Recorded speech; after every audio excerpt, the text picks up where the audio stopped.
Social media पे इस तरह के वायरल कंटेंट बिहार के बारे में, जो बिहार के पॉजिटिव एस्पेक्ट, जो बिहार की अच्छाइयों के बारे में गुणगान किया गया हो, ऐसे बहुत कम मिलते हैं। लेकिन ऐसे ऐसे हैं कुछ कंटेंट। हालांकि बिहार के बारे में ज़्यादातर नकारात्मक चीज़ें ही आपको देखने को मिलेगी, जिसमें बिहार की बुराइयां, बिहार से संबंधित जितने भी कचरे हैं वो आपको ज़्यादातर परोसते हुए लोग दिख जाएंगे।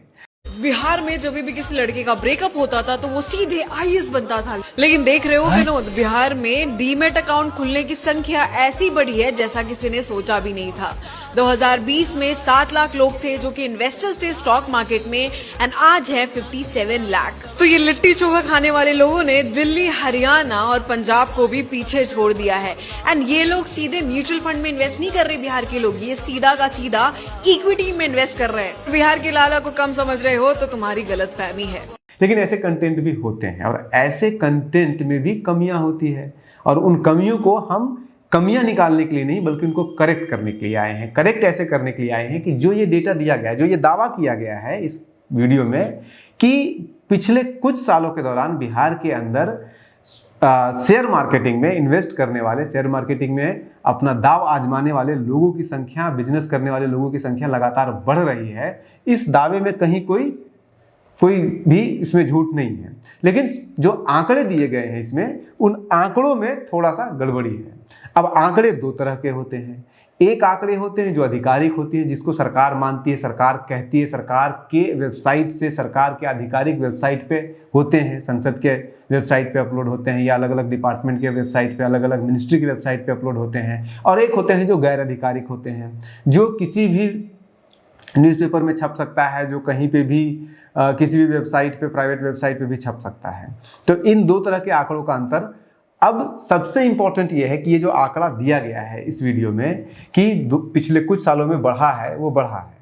हमने जब इसको खंगाला तो हमें पता चला कि देश की संसद में पिछले साल इससे संबंधित सवाल पूछा गया है और उस सवाल का जवाब दिया गया है। वो सवाल जो पूछा गया था वो 2 दिसंबर 2024 को किसी बिहार के व्यक्ति के द्वारा नहीं पूछा गया है। ये प्रभाकर रेड्डी हैं, आंध्र प्रदेश के, उन्होंने पूछा था। और उन्होंने अपने राज्य के बारे में भी पूछा और बाकी पूरे देश के बारे में पूछा कि भाई अलग अलग राज्यों में कितने लोग हैं जो कि डेमिट अकाउंट खोल रखे हैं। डेमिट अकाउंट का मतलब होता है जो लोग शेयर मार्केटिंग में काम करते हैं, जिनका डेमिट अकाउंट एक्टिव है। तो उसमें जब आंकड़ा आया तो उन्होंने 2020 से लेकर के 2024 अक्टूबर तक का आंकड़ा दिया उस सवाल के जवाब में। उसमें उस आंकड़े में ये साफ साफ आता है कि 2020 में बिहार के अंदर मात्र 9,63,054 लोग ऐसे थे जो स्टॉक एक्सचेंज में शेयर मार्केटिंग का काम करते हैं। उतने डेमिट अकाउंट खुले हुए थे जो बिहारी थे, जो कि 2024 में अक्टूबर तक, यानी कि 2 महीना बचा हुआ है, 2024 में बढ़ करके 50,41,326 हो जाता है। यानी कि लगभग 6 गुना की वृद्धि, लगभग 5.5-6 गुना की वृद्धि हुआ है। अब यही दूसरे का, इससे आप कंपेयर कर लीजिए कि इन्हीं 4 सालों के दौरान बाकी राज्यों में कितना घटा बढ़ा है। तो बाकी राज्यों में अगर आप देखिएगा तो महाराष्ट्र में, जो कि सबसे ज़्यादा वहाँ पे स्टॉक एक्सचेंज में लोग काम करते हैं, 2020 में 80 लाख लोग काम करते थे और 2024 में ये बढ़कर 2 करोड़ हो गए, यानी कि लगभग 2.5 गुना की वृद्धि हुआ। उसी तरह से गुजरात में देखिएगा तो 46 लाख लोग काम किया करते थे 2020 में, और वो बढ़कर के 1 करोड़ हो गया 2024 में। यानी कि यहाँ पे भी लगभग वही 2.5 गुना के आसपास, 2 गुना से थोड़ा सा ज़्यादा, 2.5 गुना तो नहीं कहेंगे, लेकिन 2 गुना से थोड़ा सा ज़्यादा यहाँ पे बढ़ा। पूरे हिंदुस्तान का एवरेज निकालिएगा तो वो भी 3,88,00,000 हुआ करता था 2020 में, जो कि बढ़ के 11,82,00,000 हो गया 2024 में। यानी कि लगभग 3.5 गुना का वृद्धि हुआ। और बिहार में कितना वृद्धि हुआ? लगभग 6 गुना का। अब 2000 और पहले जाइए, 2010 चले जाइए। 2010 में अगर आप जाइएगा, हालांकि ये गैर आधिकारिक डेटा है, 2010 के आंकड़े के अनुसार बिहार में कुल टोटल जो ऐसे लोग जो कि एक स्टॉक एक्सचेंज में काम करते थे या स्टॉक एक्सचेंज में शेयर मार्केटिंग का काम करते थे, चाहे वो मोबाइल से करें, इंटरनेट से करें, लैपटॉप से करें, कैसे भी करें, लेकिन ऐसे रजिस्टर्ड डेमिट अकाउंट की संख्या 3,24,000 थी। यानी कि 3 लाख 2010 में थी, 3,24,000, और ये बढ़ करके 9,63,000 हुई 2020 में। यानी कि 10 सालों में 3 लाख से 9 लाख हुआ, यानी कि 3 गुना की वृद्धि हुई। और उसके बाद फिर 2020 से 2024 4 साल के भीतर ये 6 गुना, 5.5-6 गुना बढ़ा। पिछले 10 सालों में 2010 से 20 के बीच में ये 3 गुना बढ़ता है और उसके बाद अगले 4 सालों में ये बढ़ करके 6 गुना बढ़ जाता है।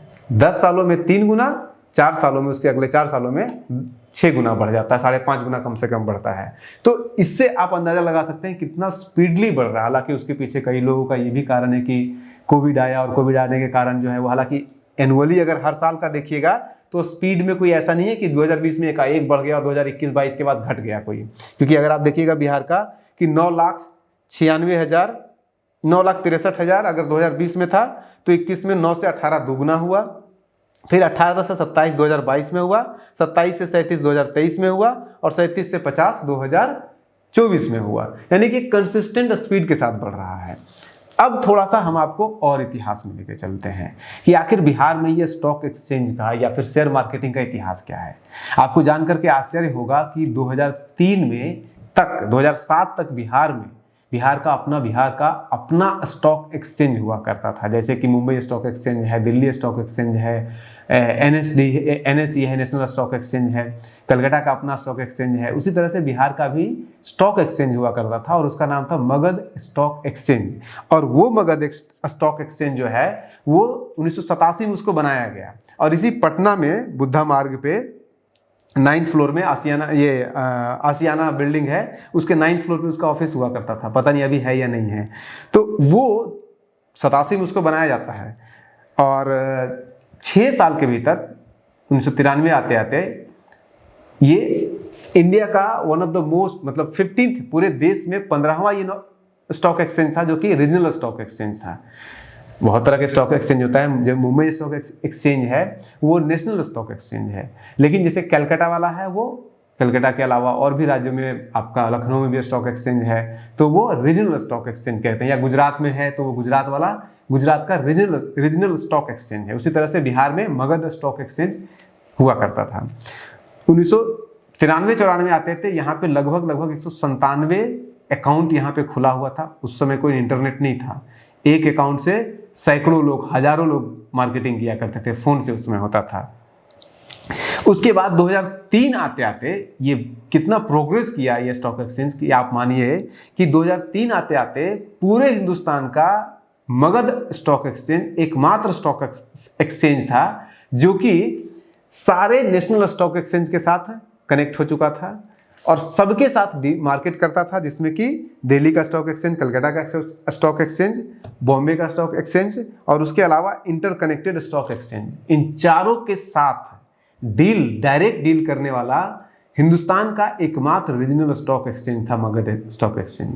लेकिन 2003 में ये उपलब्धि हासिल होती है मगध स्टॉक एक्सचेंज को और 2007 में सेबी इसको रिन्यू लाइसेंस नहीं करती है और बिहार सरकार, जो कि नीतीश कुमार की सरकार आ चुकी थी, 2007 में इसको दोबारा इसके लाइसेंस को स्टार्ट करने के लिए या फिर रिन्यू करने का कहीं कोई किसी तरह से प्रयास नहीं करती है। तो ये दाग, ये धब्बा नीतीश कुमार के ऊपर लगना चाहिए। हालांकि तब तक लोग ये कह सकते हैं कि चूंकि हालांकि 2007 में भी इंटरनेट का दौर नहीं आया था, अभी भी लोग फोन तक ही सीमित थे, स्मार्टफोन का दौर नहीं आया था। स्मार्टफोन का दौर 2011-12 के बाद आएगा, जो बहुत मास लेवल पे लोग यूज करते हैं, 2010 के बाद ही आएगा।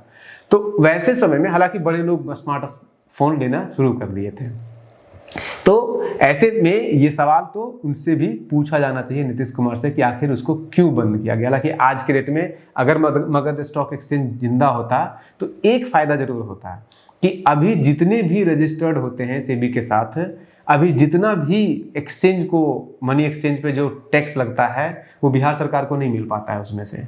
अगर मगध स्टॉक एक्सचेंज होता तो उसका टैक्स का कुछ ना कुछ हिस्सा बिहार सरकार को दिया जाता और उससे बिहार सरकार को फायदा भी होता है। आप बने रहिए न्यूज़ हंटर के साथ। इस तरह के खबर के पीछे की खबरें बहुत सारी पड़ी हुई है, देते रहेंगे। नमस्कार।